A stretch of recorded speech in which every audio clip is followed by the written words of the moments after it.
manual was to get out of the automatic features that are on my Canon EOS T3 Rebel, which are all these really cool buttons over here that does everything for you, and start going to manual, so that way I can control everything myself and actually create a photo without any extra help.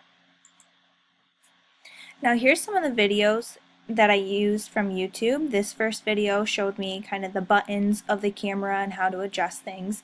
This video showed me the differences between the shutter speed, the f-stop, and the ISO. And this final video right here actually showed me how to compile those three features together on my camera. This is another resource that I found from a blog that explained how the three of those features could work together, and this is something that's actually very advanced, so that when I researched this cheat sheet from a different blog, it actually made more sense for me because of the differences between the sunny and the nights, and then also like how the aperture can change based on what type of background I want and how blurry, and shutter speed for how fast or slow I need it for the type of shots that I'm taking. Now here's some of the pictures that I took with the differences of the shutter speed as well as putting in the f-stop, so how blurry I wanted the background to be, and finally how to put in that ISO to get some of these darker pictures a little bit brighter. So here you can see an image that actually started to get a little bit brighter and more clear. And lastly, my how-to video. Hi everyone, so now I'm going to talk to you about how to actually use manual mode from everything that I've learned from the YouTube videos and the blogs.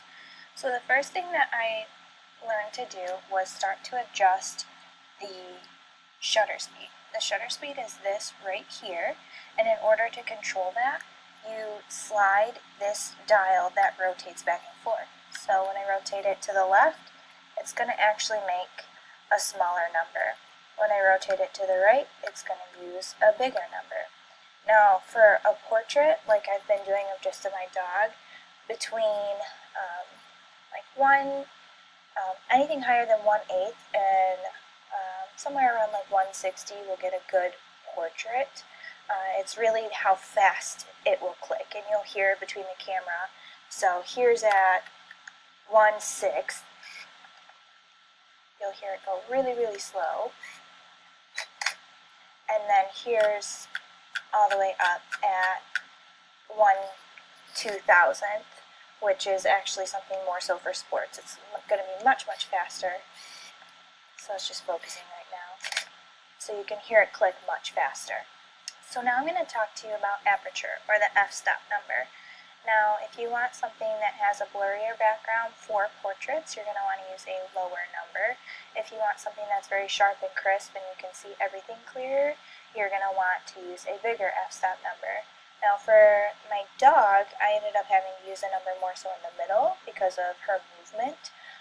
So in order to change the f-stop number, you need to hit the AV button right here, and you need to hold that button while using the same button that we were just using for the shutter speed to rotate it.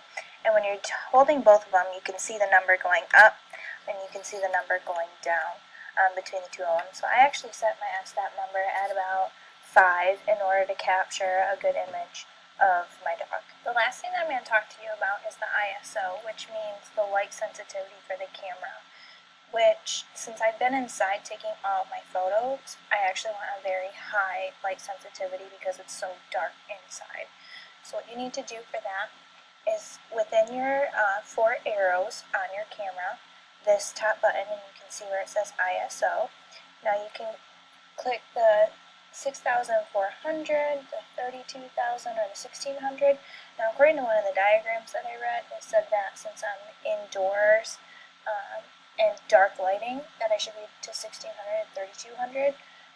But sometimes it gets so dark in our house that it's almost like nighttime, which is what the 6,400 is for.